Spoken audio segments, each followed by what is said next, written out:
There are places in the American landscape that become synonymous with horror. They are quiet places, unassuming, wrapped in a veneer of pastoral calm. A farmhouse, set back from a lonely Wisconsin road, can hold more darkness than a battlefield. It is not the darkness of sudden violence, but a slow, creeping rot that grows in isolation, nurtured by a singular, poisonous ideology.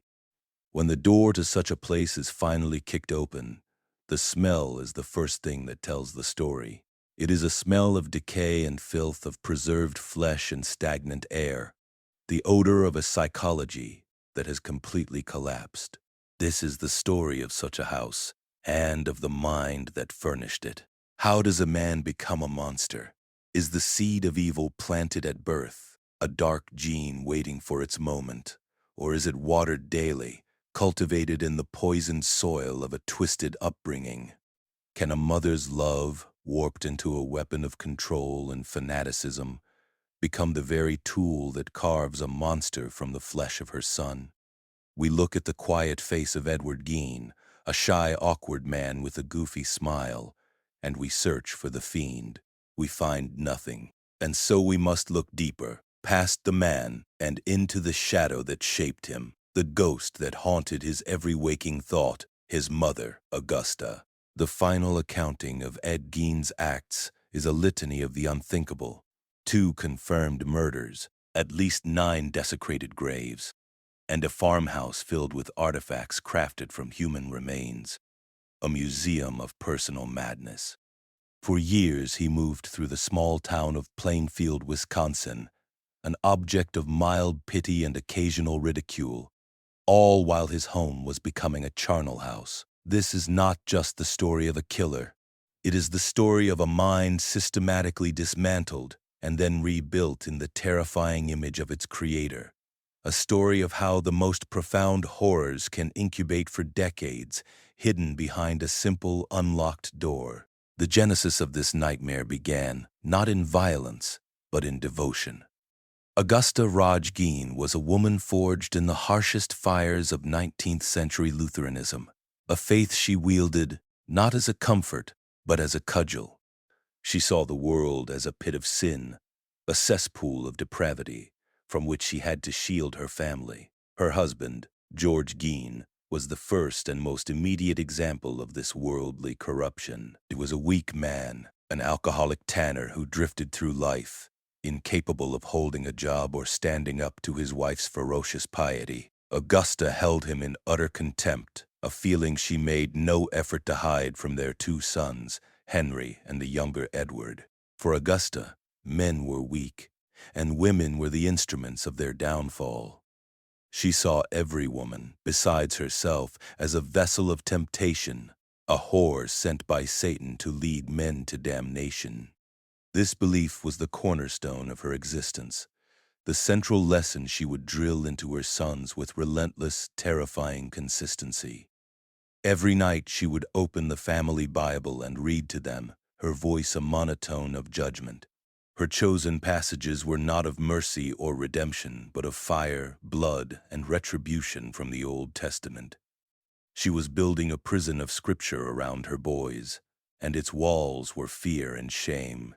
In 1914, Augusta made her most decisive move to protect her sacred project.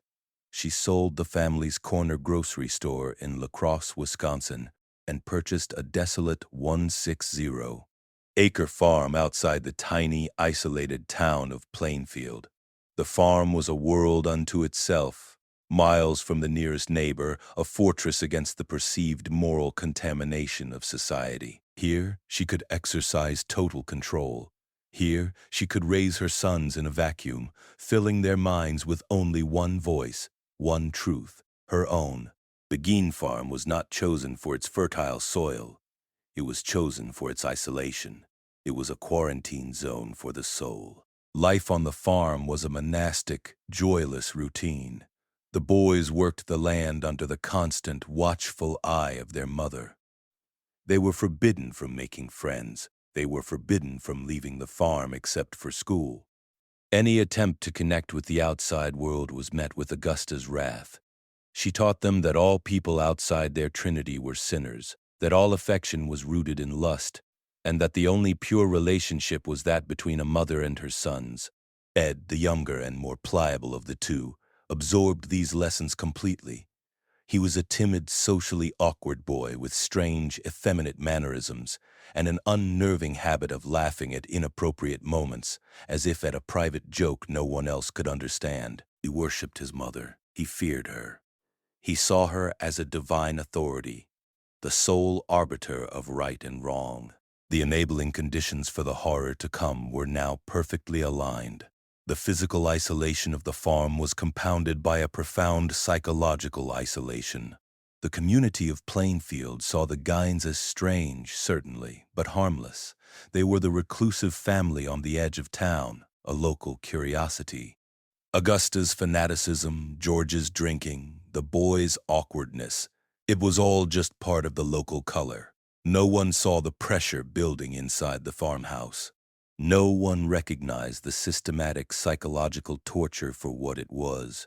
Augusta had successfully created a closed system, a laboratory of pathology, and her younger son was her most successful experiment.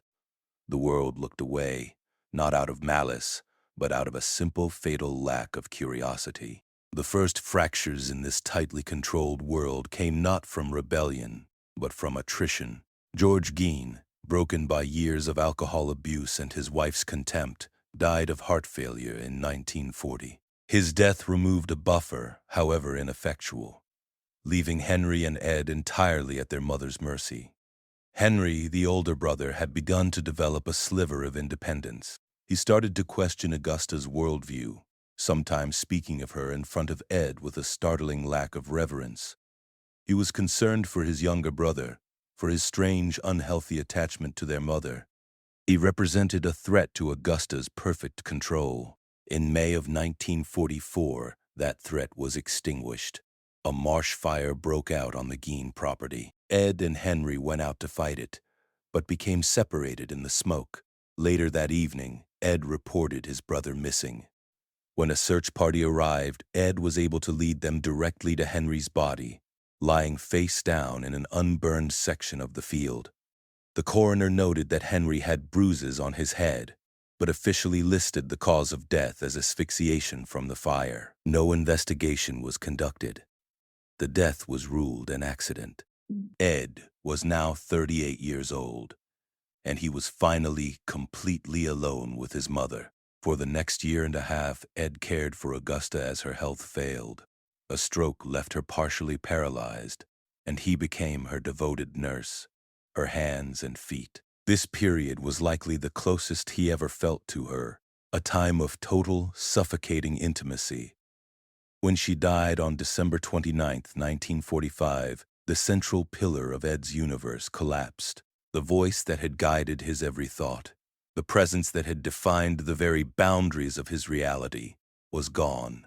But her teachings remained. He was left alone on the isolated farm, a man-child of nearly 40, with no friends, no social skills, and a psyche saturated with his mother's toxic theology of sin, death, and the evil of women. The Gein farmhouse transformed. It ceased to be a home and became a shrine. Ed sealed off his mother's bedroom, her parlor, and the downstairs living room, preserving them exactly as she had left them, untouched by time or dust. The rest of the house, his living space, began to decay into a chaotic squalor of filth, books, and magazines. He was a ship without a rudder, adrift on an ocean of grief and confusion. He was desperately lonely. He missed his mother. And in the silent darkness of the Wisconsin nights, a monstrous idea began to take root in his fractured mind. He did not just want her back. He wanted to become her. The pattern of his new life emerged from the local newspaper's obituary column. He began to study the death notices, paying close attention to the funerals of middle-aged women. He would wait until after the burial. Then, under the cover of darkness, he would drive his truck to one of the local cemeteries, Spencer, Hancock, Spiritland. Armed with a shovel and a grim determination, he would begin to dig. His goal was not vandalism, but procurement. He was harvesting raw materials for a project born of madness and grief. He was exhuming the dead to fill the void within himself. The machinery of his evil was simple, almost primitive. He worked alone, guided by the moonlight and an encyclopedic knowledge of anatomy gleaned from medical textbooks and magazines. He was searching for women who, in his mind, resembled Augusta. He would unearth the coffins, pry them open, and select the parts he needed. Sometimes he took the entire body, other times just the head or the skin from the torso. He worked with a strange clinical detachment, a handyman performing a gruesome task. The horror was not in the violence of the act, but in its methodical, bureaucratic banality. He was collecting, cataloging, assembling. Back at the farmhouse, the project took shape. The kitchen became his workshop. He experimented with human skin, tanning it, trying to make it pliable. He fashioned bowls from the tops of skulls. He upholstered a chair with the seat of human hide. He created a corset from a female torso, skinned and preserved. He stitched leggings from the skin of human legs.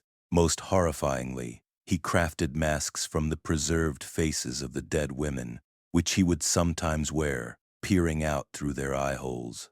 This was not the work of a sadist taking pleasure in cruelty. It was a desperate, insane attempt at resurrection. By wearing their skin, he believed he could literally inhabit the female form, to transcend his own lonely, inadequate self and become the powerful, domineering woman he had lost. His psychological landscape was a wasteland of contradictions. By day, he remained Ed Gein, the odd but seemingly harmless local handyman and babysitter. He was known for his shy smile and his willingness to help out a neighbor. He was a fixture in Plainfield, a part of the town's fabric. But this public persona was a thin crust over a churning magma of delusion. He was living in two worlds simultaneously. In one, he fixed fences and chatted about the weather. In the other, he was a necromancer, an artist of the macabre, building a new body for his mother's soul out of the stolen flesh of others. He was perfectly, terrifyingly compartmentalized. There were near discoveries, moments when the truth almost bubbled to the surface. He would make morbid jokes in the local tavern, boasting to the few people who would listen that he had a collection of shrunken heads at home. People laughed it off as another example of Odd Eddie's strange sense of humor. A group of local boys, for whom he sometimes babysat, were once in his house and saw what they described as strange, shrunken heads and weird lampshades. When they told their parents, they were dismissed. It was simply too unbelievable. The very extremity of his secret was its greatest protection. Society has a powerful immune system against horrors it cannot comprehend. And Plainfield's immune system was working perfectly. For nearly a decade, grave robbing sustained his project. But the raw material was imperfect. The flesh of the long dead was difficult to work with. The compulsion driving him, the voice of Augusta in his head demanding perfection, grew stronger. A new thought began to percolate through the fog of his madness. He needed fresher specimens. The leap from scavenger to predator is a chasm that most minds cannot cross. But Ed Gein's mind was no longer bound by ordinary constraints. It was a landscape where the dead walked and flesh was merely fabric. The first to fall into this chasm was Mary Hogan.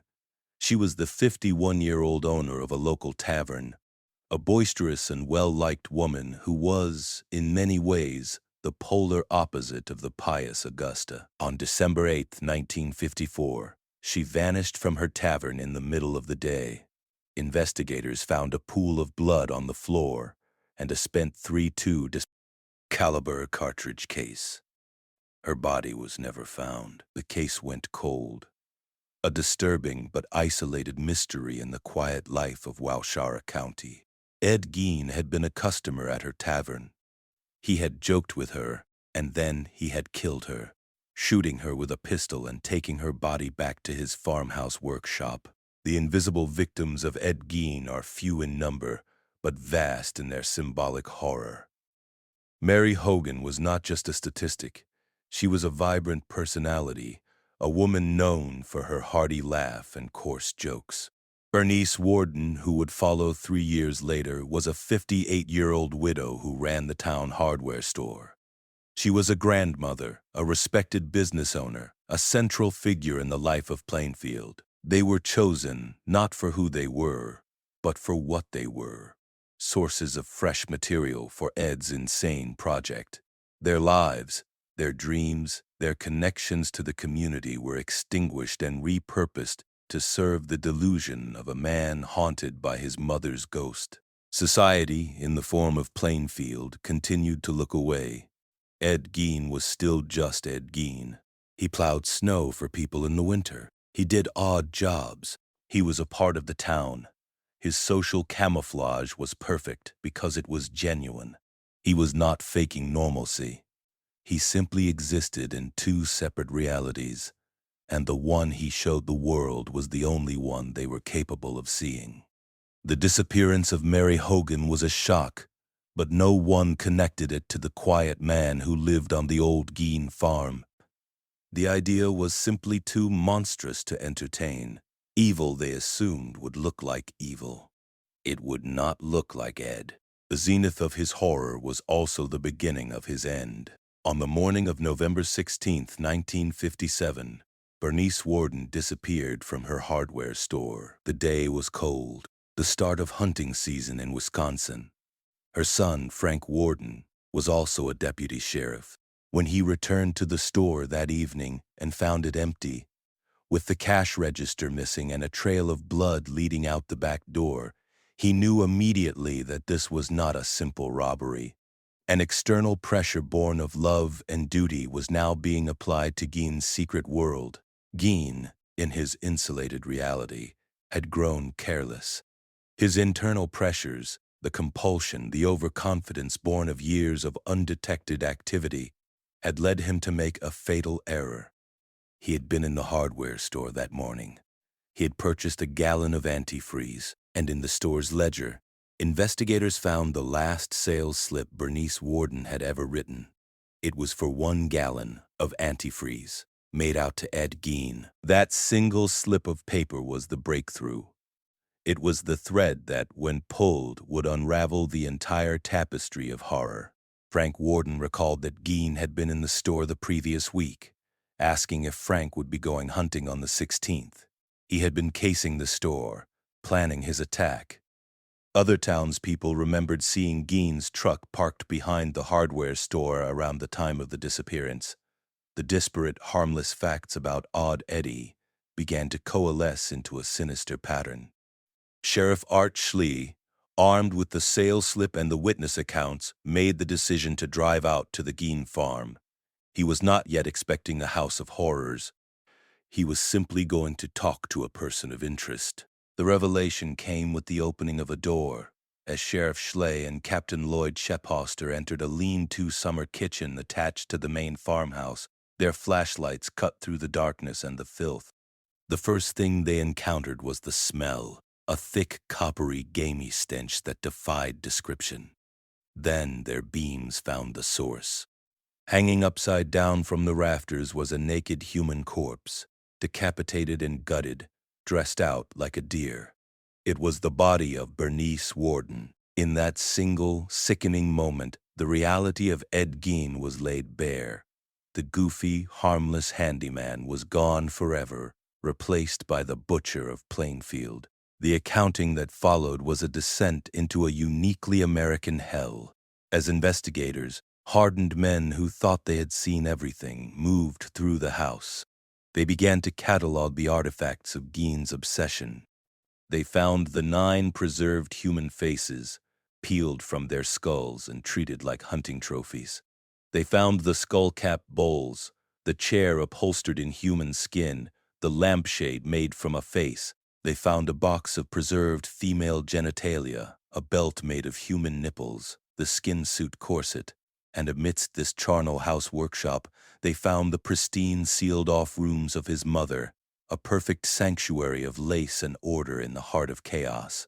Gein himself was arrested at a neighbor's house, calmly eating dinner. His confession was delivered in a flat, emotionless monotone. He admitted to killing Bernice Worden and Mary Hogan. He detailed his years of grave robbing with the dispassionate air of someone describing a hobby.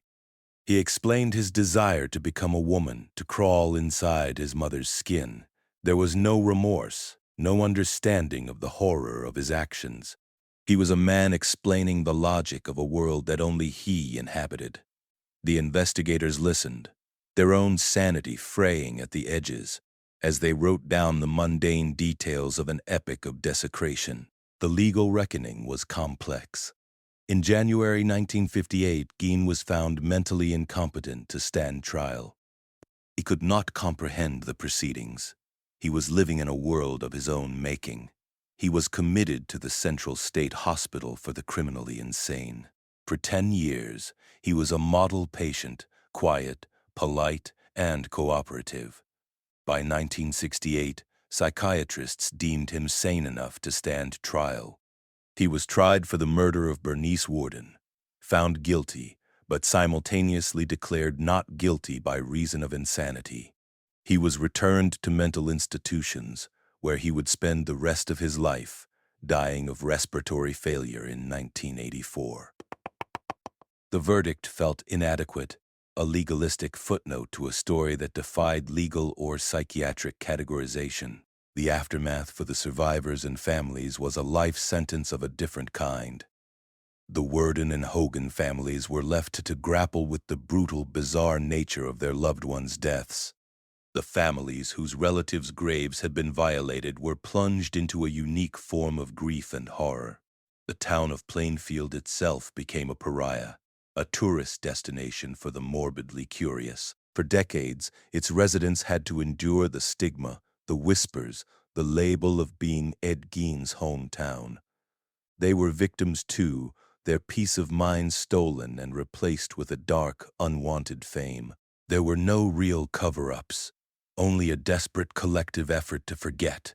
In March of 1958, before it could be sold and potentially turned into a macabre tourist trap, the Gein farmhouse mysteriously burned to the ground. The fire was widely believed to be arson, an act of communal exorcism, an attempt to cauterize the wound that Gein had inflicted upon the town. The physical evidence of his world was gone, reduced to ash and rubble, but the psychological stain remained, a permanent shadow on the landscape. Gein's cultural legacy proved far more enduring than his squalid farmhouse. The quiet, mother-obsessed killer became a foundational myth of modern horror. His story was the direct inspiration for Robert Bloch's novel Psycho and Alfred Hitchcock's subsequent film, which forever seared the image of the disturbed mama's boy into the public consciousness. His use of human skin as clothing and furniture directly influenced the creation of Leatherface in the Texas Chainsaw Massacre. The trope of a killer creating a woman's suit from his victims was central to the character of Buffalo Bill in The Silence of the Lambs. Ed Gein, the pathetic, mentally ill man from Plainfield, was transformed into an archetype, a mythic monster whose influence far outstripped the reality of his limited, pathetic crimes. What, then, is the final lesson of this quiet, horrifying story? It is a lesson about the terrifying power of isolation. It shows how a single dominant ideology, when allowed to fester in a closed environment, can warp a human mind beyond recognition. Augusta Gein did not wield a knife or a gun, but she was the architect of every horror her son committed. She built his madness piece by piece, with scripture and shame. The story of Ed Gein is a chilling reminder that the most profound evil does not always announce itself with rage and fury. Sometimes it wears a quiet smile. It does odd jobs for its neighbors. It lives just down the road. And it forces us to ask a deeply uncomfortable question. Are we paying attention? Do we see past the placid surface of the world around us? Or do we, like the people of Plainfield, simply choose not to look too closely at the darkness that waits patiently behind a neighbor's unlocked door?